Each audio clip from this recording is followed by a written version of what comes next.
period of time. And I am thrilled to report that the U.S. Space Command headquarters will move to the beautiful locale of a place called Huntsville, Alabama, forever to be known from this point forward as Rocket City. Okay, so Huntsville, Alabama, we love Alabama. I only won it by about 47 points. I don't think that influenced my decision, though, right? That didn't, right? But we had a lot of competition for this, and Alabama's getting it, Huntsville in particular, so congratulations, everybody. Katie, congratulations. This will result in more than 30,000 Alabama jobs, and probably much more than that, and hundreds of millions of dollars of investment, and that's billions, because it can't be millions, it's billions and billions of dollars. Most importantly, this decision will help America defend and dominate the high frontier, as they call it. I want to thank Secretary Pete Hegseth. He's doing a fantastic job. And Secretary of the Air Force Troy Mink. Troy, thank you very much. Great job you're doing, Troy. This is such a big deal. This is one that everybody wanted to know. What are you doing? I also want to thank Senators Katie Britt, and I want to give my condolences. Your grandmother, her grandmother just passed away. She was 100, right? 100, and she loves you, Mr. President. Well, and she was very proud of you. Thank you very much. Very, very proud of you. So thank you, Katie. Wonderful woman. She must have been. To produce you indirectly, I can tell you she had to be. Tommy Tuberville, who's a great coach. And I won't say anything about what happened with Alabama football this weekend. Let's leave that out. But you're not used to that, right? You're not used to that. But Tommy, Auburn won, is right. They did. So you're happy. Tommy's been a great senator, as you know, and a fantastic guy all around. He was also a tremendous coach. House Armed Services Committee Chair Mike Rogers. Thank you, Mike. Where's Mike? Mike, thank you very much. Doing great, Mike. Representatives Barry Moore, all great friends, Robert Adderholt, Gary Palmer, and Dale Strong. Thank you all very much, fellas. Appreciate it. In my first term, I created a thing called Space Force, so important. You know, we were losing the race in space very badly to China and to Russia, and now we're far and away #1 in space, and reestablished Space Com with a mission to protect American space assets and detect any threat to our homeland. We initially selected Huntsville for the SpaceCom headquarters, yet those plans were wrongfully obstructed by the Biden administration. And as you know, they moved them to a different locale. And today we're moving forward with what we want to do and the place that we want to have this. And this will be there for hopefully hundreds of years. That's where it's going to be. I will say I want to thank Colorado. The problem I have with Colorado, one of the big problems, they do mail-in voting. They went to all mail-in voting. So they have automatically crooked elections. And we can't have that. When a state is for mail-in voting, that means they want dishonest elections, because that's what that means. So that played a big factor also. In Huntsville, SpaceCom will play a key role in building the Golden Dome, as you know. That's going to be a big thing. Everybody wants to be a participant in it. Missile Defense Shield, we're going to be having a Golden Dome that the likes of which nobody's ever seen before, the finest, the best. And by the way, Canada called. They want to be a part of it, and that'll be great. But Canada wants very much to be included in that, and we're going to work something out with them, I hope. It will also ensure that our technological capabilities, of which we're way ahead of anybody else, there's nobody close, remain unmatched long into the future. So I'd like to ask Secretary Hegseth to say a few words. He was very much a part of it. And really, everybody behind me was. Every one of these people would call me and lobby me. I said, Katie, I don't want to talk to you anymore. I know what you want. She said, that's right, sir. That's what I want. And they got their way. So I just want to congratulate. These are really special people. They're politicians in many ways, but they're great patriots, I think even more so than politicians. So they fought very hard to get it, and it's an honor to give it to Huntsville. Pete, say a few words, please. Thank you, Mr. President. As usual, right place, right time, for the right reason. In your first administration, you established the Space Force at a time when we knew we had to be looking to that domain of space. You also reestablished SpaceCom to ensure that priority was put in place, and you, through the Air Force, independently identified that Huntsville, Alabama was the right place to put it. For other reasons, in the next administration under Biden, they decided to move it somewhere else. Well, during that time, the DoD Inspector General, the Government Affairs Office, they did their own assessments, and where did they say SpaceCom should go? Huntsville, Alabama.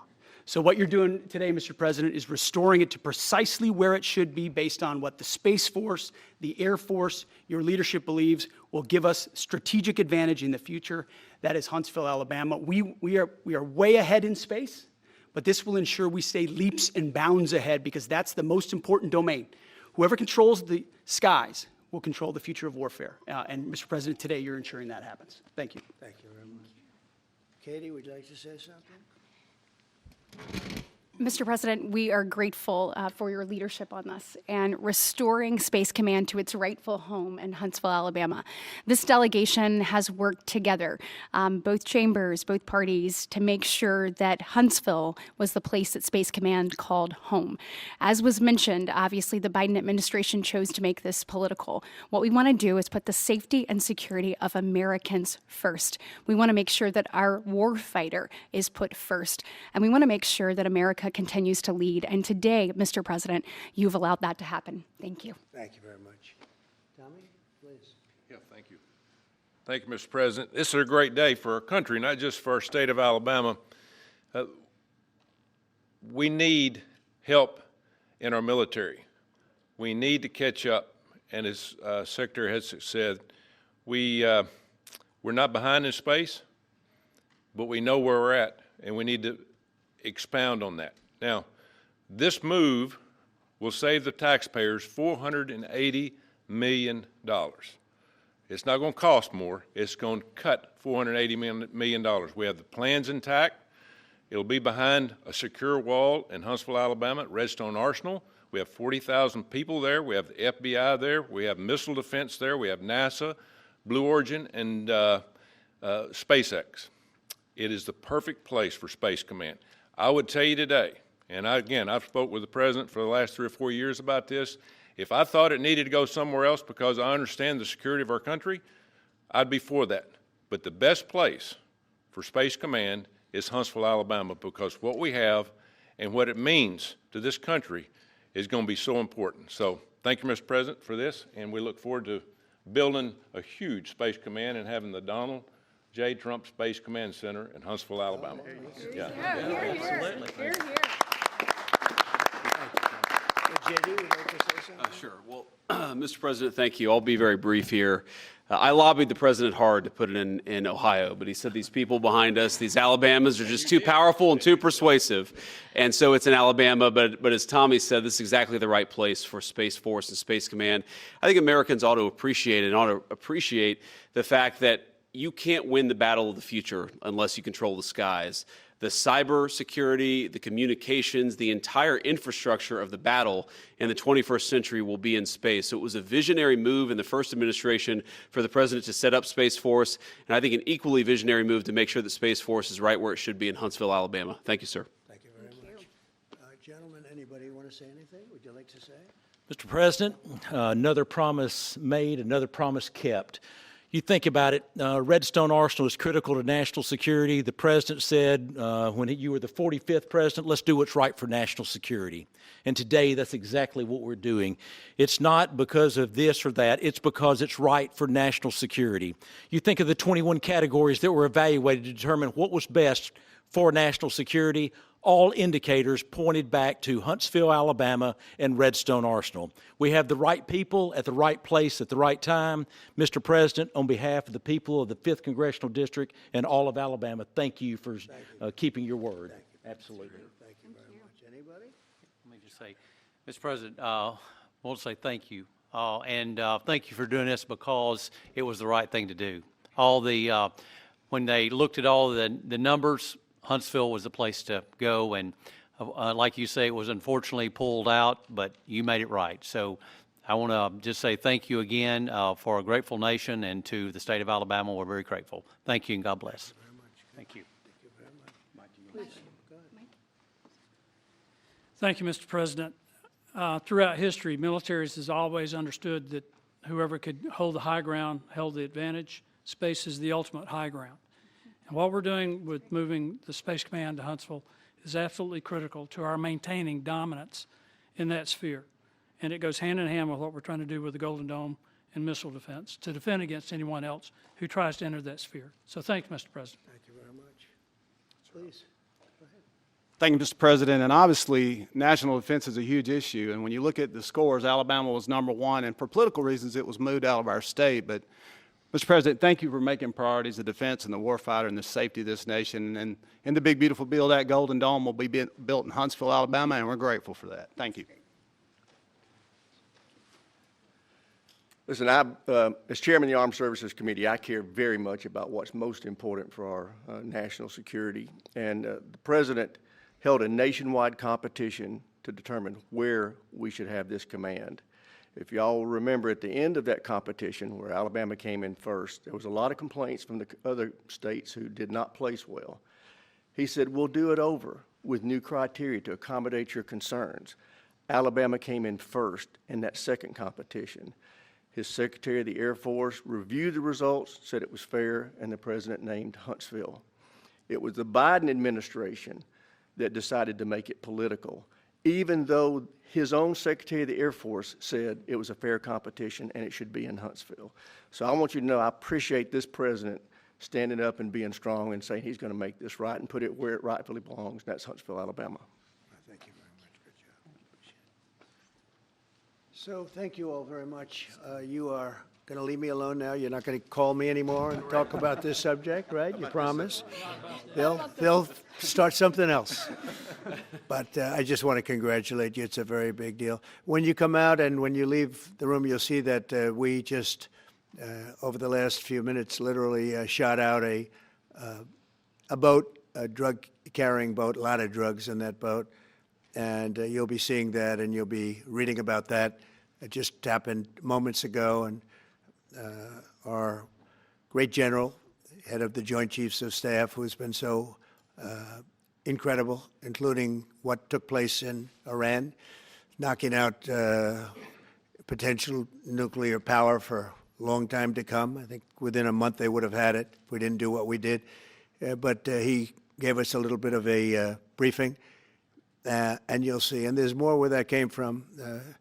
We have a lot of drugs pouring into our country, coming in for a long time. And we just, these came out of Venezuela and coming out very heavily from Venezuela. A lot of things are coming out of Venezuela. So we took it out, and you'll get to see that after this meeting is over. Do you have any questions, please? Yeah, please. Thank you, Mr. President. Senator Somerville talked about the cost savings Yeah. associated with this announcement. Can you talk about the strategic benefits by having Space Force Command headquartered in Huntsville? Well, it just works because we have so much else there.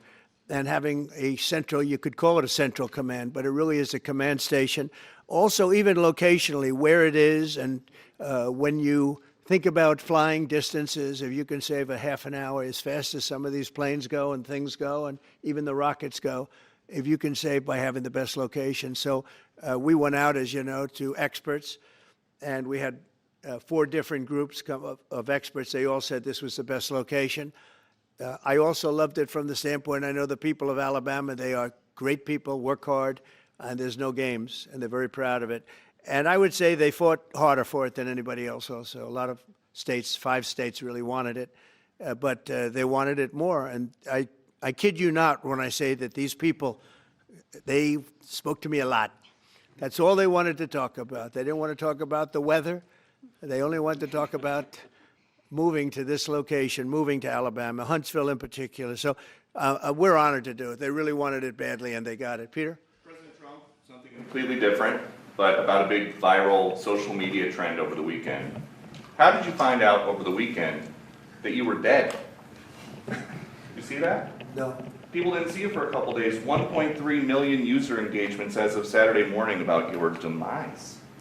Really? I didn't see that.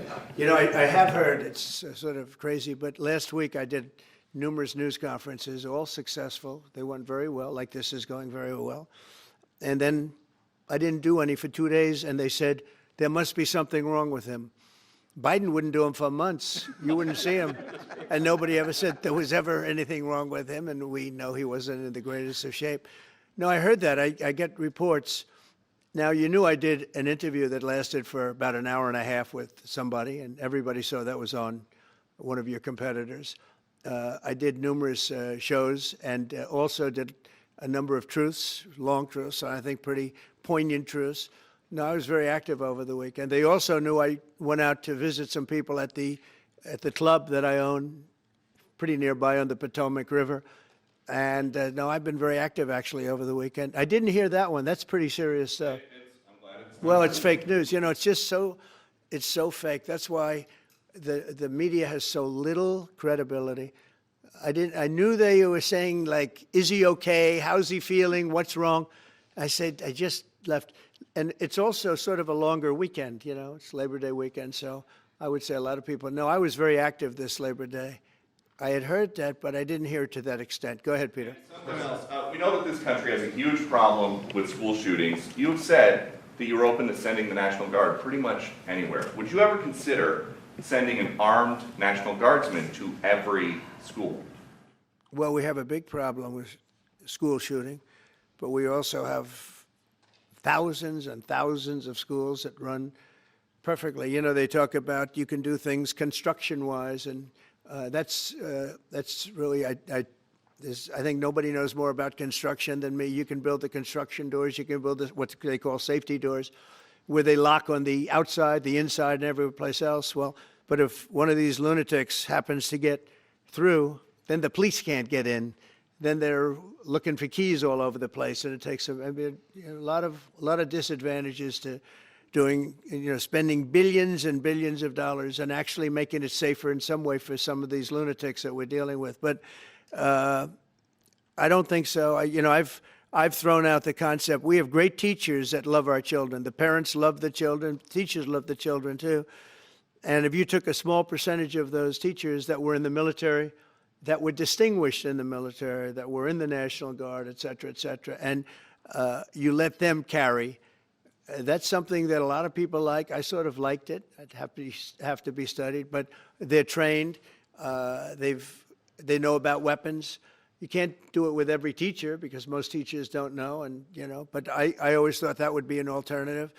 But it just we've had a lot of instances. Other countries have also. They have different kinds of problems than we have, but we do have. There's something going on. And it's a bad thing. Yes, please. Have you spoken with President Putin in the past week? Have you spoken with President Putin in the past week? Yeah, I don't want to. I have learned things that will be very interesting. I think in the next few days you'll find out. Will there be any consequences if there isn't some type of announcement of a meeting with President Putin and President Zelensky? Yeah, there will and what be. could those consequences be? We're going to see what happens. We're going to see what they do and what happens. I'm watching it very closely.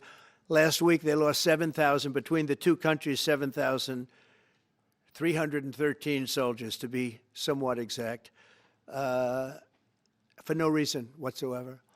And they're Russian and they're Ukrainian, but, they're soldiers. I want to see it end. Yeah. Mr. President, have you decided you're definitely going to send National Guard troops to Chicago? I didn't say when, but the answer is, look, Chicago's very interesting because I watched Pritzker get up and say we don't need help, we're safe. But 2 weeks ago, they had 6 people murdered, and they had 24 people hit by bullets. Last week, as you know, it was 7 people, 24 people hit, and 7 people died. And then over the last 2 days, that was the crown jewel. They had, I guess, 9 or 10 killed, and 50 hit with bullets. And you have this governor get up, who's a terrible governor. Probably he and Gavin Newsom would be probably the 2 worst and most naive. They're naive. Either they're naive or they're very untruthful. And he'll say, we don't want any protection. We don't need. So in the last 3 weeks, he's lost almost 20 people killed. There's no place in the world, including you can go to Afghanistan, you can go to places that you would think of. They don't even come close to this. Chicago is a hellhole right now. Baltimore is a hellhole right now. Parts of Los Angeles are terrible. If we didn't put out the fires, and I mean the other fires, the bullet fires, they didn't do a good job with, they should have had the water coming down, like I said. You know, we had to release the water. We had to go in and release the water to LA. It's so badly run. But if we didn't if I didn't send the National Guard into Los Angeles, I would be making an announcement today. I'd be talking about Huntsville, and I'd simultaneously be saying, by the way, the Olympics is not coming to Los Angeles. If we didn't do that, and even the sheriff, the top law enforcement person in Los Angeles said, we could not have handled it without them. So that's what he said. Make your mind up on Chicago, though? Well, we're going in. I didn't say when. We're going in. When you lose, look, I have an obligation. This isn't a political thing. I have an obligation. When we lose, when 20 people are killed over the last 2.5 weeks, and 75 are shot with bullets. So let me tell you a little story about a place called D.C., District of Columbia, right here where we are. It's now a safe zone. We have no crime. It's in such great shape. You can go and actually walk with your children, your wife, your husband. You can walk right down the middle of the street. You're not going to be shot, Peter. You're safe. Everyone likes you anyway. They probably wouldn't do it. But it's so dangerous. And there are people in this audience that you've suffered greatly. There are people in this audience that have been mugged and hurt badly, and they don't want to talk about it. Maybe you were very brave in talking about it. You made quite an impression on a lot of people. I appreciate it. But there were other people in this room that have been hurt very badly just walking down the street in D.C. Washington, D.C. is a safe zone right now. It's a safe city. The restaurants are open. They're booming. You can't get a restaurant. New restaurants are announcing that they're going to be open. This took place in 12 days. Now it's 15 days, but 3 days ago it became what's known as a safe zone. It's a safe city. And this city was really bad, really, really bad. We took 1,600 people out, hardcore criminals that will not be coming back anytime soon. And we're very proud of it. You know, to have our nation's capital lose every week, you know, it was like years, many years, where every single week somebody was killed for many, many, many consecutive weeks. This went on for years. And then we had, last week it was announced that nobody was killed last week. And I made that announcement in front of a very distinguished leader of a country.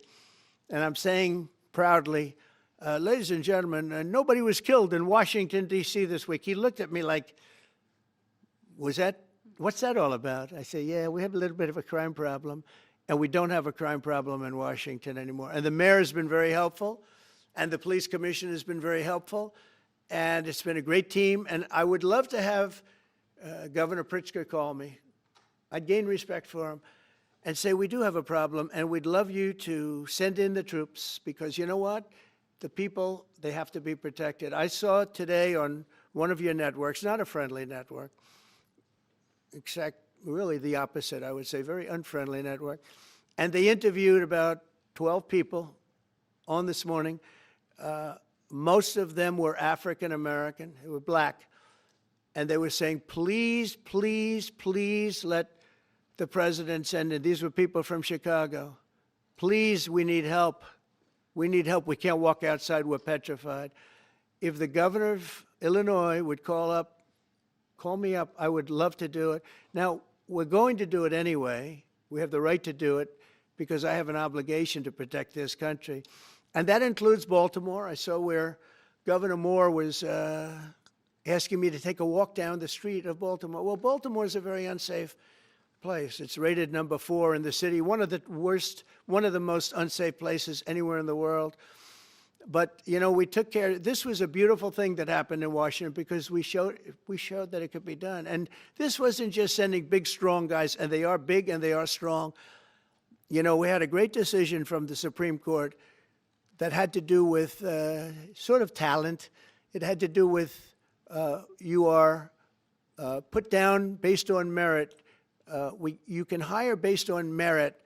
So merit for a soldier or for a policeman is strong, physically fit, having a certain ability, not a person that is woke and got the job through woke, but wasn't strong enough to lift a gun out of the holster, et cetera, et cetera. No, I looked at the police. As you know, last week I went over, we had a meeting with, there had to be 300 people, and they were all very impressive looking. And when the bad guys see them, they're not going to do a thing. And so I'm very proud of Washington. It serves as a template, and we're going to do it elsewhere. But Chicago is certainly going to be high. I would love to have him call. I would love the governor of Illinois. I'd be honored to take his call. All he has to do is say, sir, we need help. It's out of control. And everyone knows it is. He's not kidding anyone. I would love to have, I would say, Governor Moore call, because I watched him over the weekend trying to explain that Baltimore, what they need is housing. No, they don't need housing. They need to get rid of the criminals. These are hardcore criminals. You know, we took many people off the streets of Washington, D.C. They're hardcore. They're not going to be good. In 10 years, in 20 years, in 2 years, they're going to be criminals. They were born to be criminals, frankly. They were born to be criminals, and they're tough and mean, and they'll cut your throat, and they won't even think about it the next day. They won't even remember that they did it. And we're not going to have those people. Washington, D.C. is now a safe zone. It's a safe place, and you can walk, Katie, you can walk right down the street with, by the way, one of the biggest human beings I've ever seen, which is her husband. He was a football player for like 11 years in the NFL. He's a big person. But big doesn't mean anything when they have guns and when they have knives and everything else that they have, right? But you can walk right down the street, even by yourself, and you're totally safe. Washington, D.C. is a great thing. Yes, ma'am, please. Mr. President, as you're calling on Democratic leaders across the country to work with you on crime, do you see your efforts here in D.C., including, for example, working with Mayor Bowser here as a model for bringing more bipartisanship in matters not only with crime, but also issues that matter to everyday American people's lives? So Mayor Bowser's been great. She could have taken the thing, oh, well, and then after I clean it up, they'll take credit for it. You know what they do is they take credit. Like, we cleaned up Los Angeles. We did a great job there. And it was overwhelming what was going on. And again, the police chief made a statement that we could not have done, there's no way they could handle it. You saw what was happening out there. It was going to be a disaster. We stopped it cold. If we didn't do that, would have been a very sad day. And you know, remember, we have the Olympics, we have the World Cup, we have all these things coming, and we have 250, all of these things coming. But I watched Newsom get up and say he's doing a great, he's not, we're the ones that did it, and that's okay, whatever it takes, but the main thing is but he got up and said, we did it. Well, he didn't want us there, and he's going to need us again because it's starting to form again. I see it. It's starting to form again. You know, we have to maintain. It's like maintenance on an airplane. You can buy it, but you have to maintain it. And if you don't maintain it, a good plane becomes very unsafe very quickly. So it's an honor to do it. It's a lot of presidents wouldn't do what I'm doing. I don't need this heat. But when I watched television last night and I'm watching the news and I see that 9 people were killed in Chicago and 54 were badly wounded with bullets, I say, that's not this country. We have to do something. And I do say this, I say this very much. I'm not speaking to anybody but them right now. I would love to receive calls from governors and mayors saying they need help. We'll help them. We have a lot of people. We have a great force. We have a great military force. You know, Pete will tell you that when I was running for office, and this was a big headline, I think, you know, probably got me a couple of votes, but you couldn't sign people in the military. Nobody wanted to join the military, the Army, Air Force, the Navy, Marines, Space Force, Coast Guard. We never forget Coast Guard because they've done such a great job. Never. But nobody wanted to join any of them. We were way below what we wanted. Every single one. The closest was the Marines, whatever that is. You'll explain that to me. But the closest was the Marines. But every service was way down, way down. And then I got elected, and our country's the hottest country anywhere in the world right now. Everybody's talking about the USA. They're talking about the job that we're doing. Everybody. We have the best economy. We have a very, very important decision being made by the Supreme Court because our country is the richest, the strongest, the most powerful. But if for some reason some liberal court, I'm talking about the court that just ruled, where even an Obama judge voted in favor of us, which I gave him a compliment yesterday, as you know. I said that took great courage. But it's a liberal court, and it's going up to the Supreme Court, who I think have been incredible people. I think they've made very wise decisions. But the tariff question, because without the tariffs, this country is in serious, serious trouble. We've taken in almost $17 trillion of investment is coming in. Most of it is coming because of tariffs. And if for some reason somebody wanted to be politically correct, I actually think it's unpolitically correct. I think politically correct is to approve it, because there's nothing so popular as what's happened to our country. Our country is doing so well. But we had a liberal court gave us a very shocking ruling, and that ruling is basically saying that the trillions of dollars that are pouring into our country, putting us in a position like no country is anywhere in the world, that they'd like to see us that taken away. By the way, a lot of the people behind that lawsuit, that particular, are from foreign countries, I might add. There's a video that is circulating online now of the White House where a window is open to the residents upstairs and somebody is throwing a big bag out the window. Have you seen this? No, that's probably AI generated. So Actually, you can't open the windows. You know why? They're all heavily armored and bulletproof. So that's a fake video. Well, it's got to be, because I know every window up there. The last place I'd be doing it is that, because there's cameras all over the place, right? Including yours. No, but every window, I've never seen a window that's, in fact, my wife was complaining about it the other day. She said, love to have a little fresh air come in, but you can't. They're bulletproof. And number one, they're sealed. And number two, each window weighs about 600 pounds. You have to be pretty strong to open them up. No, that has to be, where was the window? Let me see.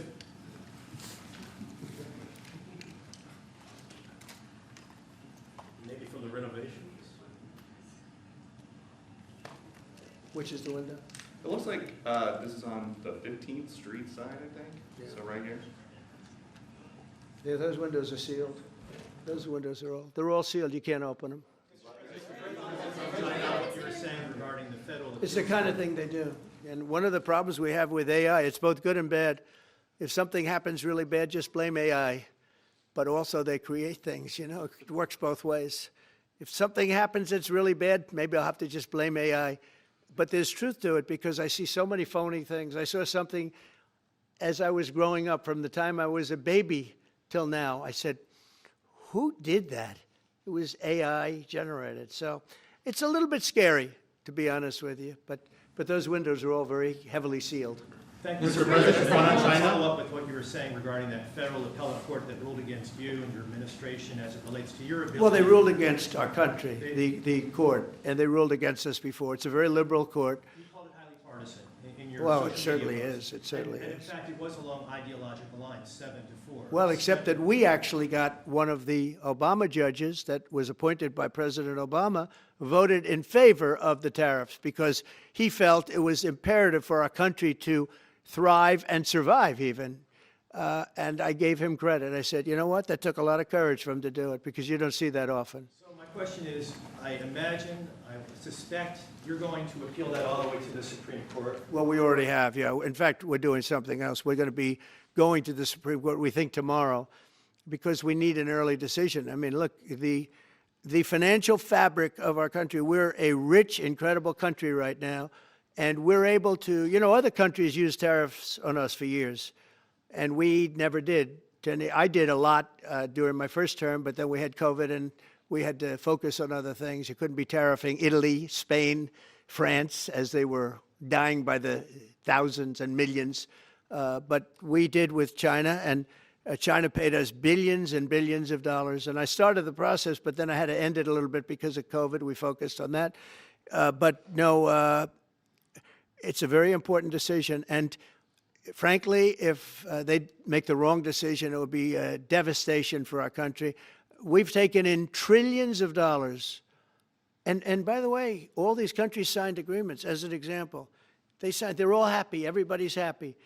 But some whack job put in a lawsuit, it went before a very liberal court, and the liberal court ruled, it was 11, they ruled 7-4, with one of the most liberal of them all voting in our favor because they're patriots. I think I give tremendous credit to that judge, and now it's going to the Supreme Court. Now we're going to be asking for early admittance. We're going tomorrow, and we're going to ask for an expedited ruling because, you know, when you look at the stock market's down today, the stock market's down because of that, because the stock market needs the tariffs. They want the tariffs. If you look at AI, all of those, you know, all of that money that's going to be invested, trillions and trillions of dollars, the biggest thing, bigger than the internet, I suspect. It's the internet plus 3 or 4 other things combined. We are leading very substantially with AI. We're leading because of tariffs. We're leading because of talent, and this is where they'd like to be. But without the tariffs, we wouldn't have a chance because we wouldn't be able to protect those investments of the companies coming in. So if you took away tariffs, we could end up being a third world country. That's how big the ruling. So we're asking for an expedited ruling. As a backstop to that, President, you have a Republican-controlled Congress. You control the House. You control the Senate. Yeah, but we don't have 60 votes. We don't have 60 votes. You I'd don't love to think you do could get that. enough Oh, if we had 60 senators, if we got the 60 votes, we would get them. But we need 60 votes, and we need, you know, a certain number in the House. I think we'd get, I don't know, we have about 5 of them here. Would everybody agree with me on tariffs? Without tariffs, we're a different country. We have taken in so much money. And here's the thing. We signed a deal with Japan. They're paying us hundreds of billions of dollars. We signed a deal with South Korea. We signed a deal with the European Union. We signed a deal with Europe. And those countries are paying us $950 billion. And they're happy about it. They're okay. As one of them said, it's amazing that we got away with it so long. One of my friends, a leader of one of the countries, and they're fine with it. They all signed. If that ruling ever went against us, I guess we'd have to give back hundreds of billions. We would have to give trillions and trillions of dollars back to countries that have been ripping us off for the last 35 years. And I can't imagine it happening. On a legal basis, they have no legal basis whatsoever. But on a common sense basis, it would destroy America. Okay. You talked about controlling the sky. On Sunday, the satellite signal of Ursula von der Leyen's plane was alleged. With Ursula? Well, she had an interesting event. She's a tremendous woman. And so what are you asking me about her? NATO is concerned about it, I do too, about this. True, NATO is concerned about it. Well, nobody knows where it came from, but they did take away her ability to use a phone. You know? Sometimes that's a good thing. Sometimes that could happen to me. I'd be very happy. Mr. President. Considering reducing the tariffs on India from 50%. What does that mean? Are you considering taking away some of the tariffs that you've imposed on India? You had posted. No, we get along with India very well. But India has, you have to understand, for many years it was a one-sided relationship. Only now since I came along, and because of the power that we have with tariffs, India was charging us tremendous tariffs, about the highest in the world. They were about the highest in the world, number one. And we therefore weren't doing much business with India, but they were doing business with us because we weren't charging them. Foolishly, we weren't charging them. So they would send in massive, you know, everything they made, they'd send it in, pour it into our country. Therefore, it wouldn't be made here, you know, which is a negative. But we would not send in anything because they were charging us 100% tariffs. And, you know, I'll give you an example, Harley Davidson. Harley Davidson couldn't sell into India. There was a 200% tariff on a motorcycle. So what happens? Harley Davidson went to India and built a motorcycle plant. And now they don't have to pay tariffs. Same thing as us.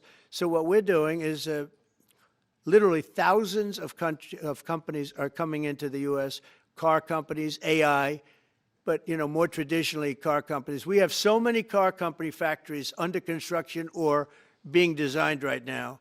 And they're coming from China, they're coming from Mexico, I must tell you, and they're coming from Canada, a lot of them coming from Canada. But they're coming into our country because they want to build here. And they want to build here for 2 reasons. Number one, they'd like to be here. And number 2, the tariffs are protecting them. And number 3, they want to avoid paying tariffs. When they build their cars here, they don't have any tariffs to pay. You know, when you build here, you don't have any tariffs. Mr. President, Go ahead, in please. light of the Minnesota shooting last week, the Department of Homeland Security is now awarding more than $100 million to hundreds of faith organizations across the country to help them ramp up security. What's your vision for further protecting religious liberty across the country amid incidents of threats and So violence? religious liberty is so important, and we're talking about every religion now, and we're doing things on that nobody else has ever done, and we're going to be having a big announcement in about 2 weeks on that question. Yeah, please. On Space Command, sir, are you concerned that people may not be willing to relocate from Colorado to Alabama? No, I'm not worried. It will get somebody else. Colorado. I mean, the problem with Colorado is they have a very corrupt voting system. Look, I have so many friends in Colorado. Anytime you have mail-in voting, you have corrupt elections. Very simple.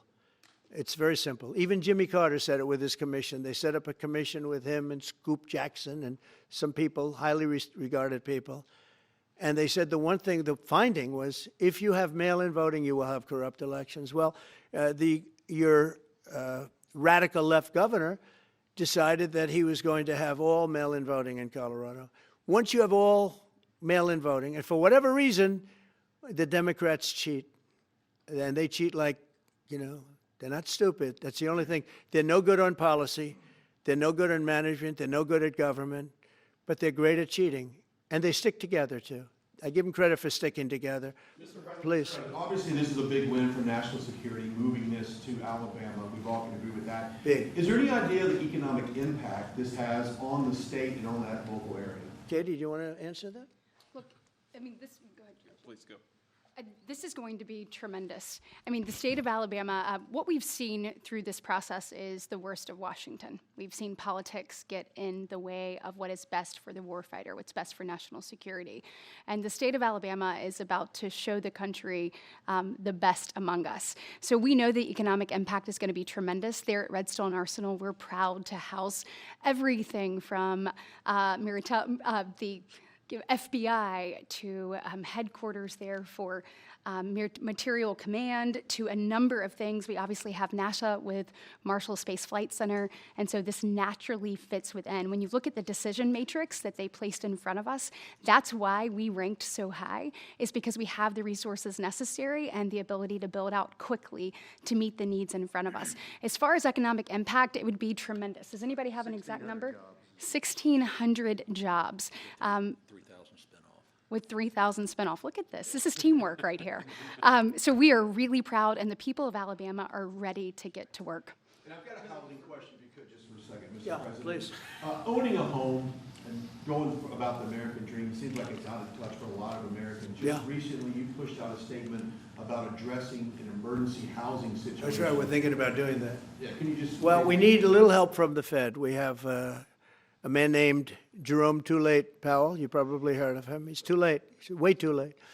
And the economy is so strong that it's pushing through that. Normally, it would have been much tougher, but we're doing so well that we're pushing through it. But it makes it very hard for people to get mortgages because too late is too late. Very simple. He's too late. And probably political, whatever. He wasn't too late before the election. Before the election, he was cutting rates, right? Because he was hoping that, I guess, Biden would get in or that Kamala would. He was a big Biden guy. Explain that one. And then he was a Kamala person. But he was hoping, I guess, she'd win, I guess. I don't know. It didn't work out too well. But, yeah, we need a very serious cut. You know, I think that if you look back many decades ago, the United States was always the lowest, even if they were doing badly. The United States was, because without the United States, everything in the world would die. It's true. It's so powerful. It's so big. And I made it really big in the first 4 years. Then it started to degenerate with what this Biden administration did. But we've built it up to a level that I never thought we could be at this quickly. We're the hottest, we're the best financially. The money coming in is so big because of tariffs and other things, but because of tariffs. Tariff gets us even those other things. Plus, it gets us great negotiating. I settled 7 wars, and numerous of those wars were because of trade. and numerous of the trade deals that I made were because of tariffs. It gives you a great negotiating ability. If that ability were taken away from us by a liberal court acting on essentially foreign nations asking to get help from the United States government, when they've been doing this to us for 40 years, that's why we have $38 trillion in debt. We won't have it for long if they let us, if they allow us to do what everybody knows we should be able to do. Yeah, please. Mr. President, another Biden-era action that you're now reversing is that you signed a deal last week to make federal buildings adopt and embrace classical architecture styles again. Can you talk to us about why you do that, and also what's your vision? Well, we want to see beautiful buildings. Now, you know, it's in the eye of the beholder. I've seen architectural reviews over the years. I'm an expert at it. I've gotten a lot of great reviews. But I've seen buildings that I didn't think were very good get great reviews, and I've seen great buildings get bad reviews. So, but it's just a standard. We want to have a good standard. We're building something here, you know, for 150 years they wanted a ballroom at the White House. We're doing something at the highest level, using great architects and all. And, you know, it's very exciting. But we have a lot of interesting things happening architecturally in D.C. And D.C. is like a different place. And, you know, even the contractor said, sir, we walked down today, we feel like much safer. It's like a different place. Washington, D.C. is great. Now, we're going to also beautify it. We're going to put a topping on the roads. We're not going to rip them apart and take 4 years to build a road that was exactly the same by the time you build it. But we're going to put toppings. We're going to put new medians in. We're going to get the graffiti off. We're going to put tiles up in the tunnels where the tiles are missing. We'll do the whole tunnel instead of, you know, a little area where you see new tiles, old tiles that never look too good, but they could use it. You know, they've been up for 50 years. They've served their duty. But we're going to make this within about a 20-mile radius from the White House. We're going to have this place spick and span. It's going to be crime-free, and it's going to be spick and span. It's going to be, you'll be proud of Washington again. Go ahead, please. Sir, China's having a massive military parade that President Putin and Kim Jong-un will be attending. Do you interpret that as a challenge to this? And are you concerned at all about those countries trying to be some sort of counterweight? Not at all. China needs us, and I have a very good relationship with President Xi, as you know, but China needs us much more than we need them. No, I don't see that at all, no.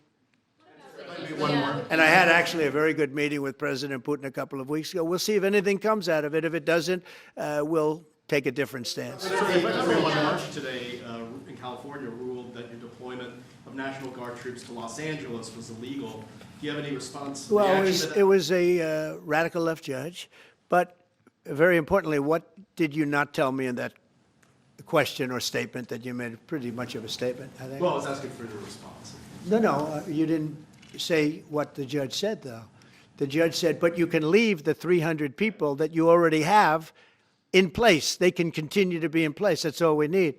But why didn't you put that as part of your statement? Because the same judge ruled exactly as you said, except the judge said that you could leave the 300 people that you already have in place. They can stay, they can remain, they can do what they have to do.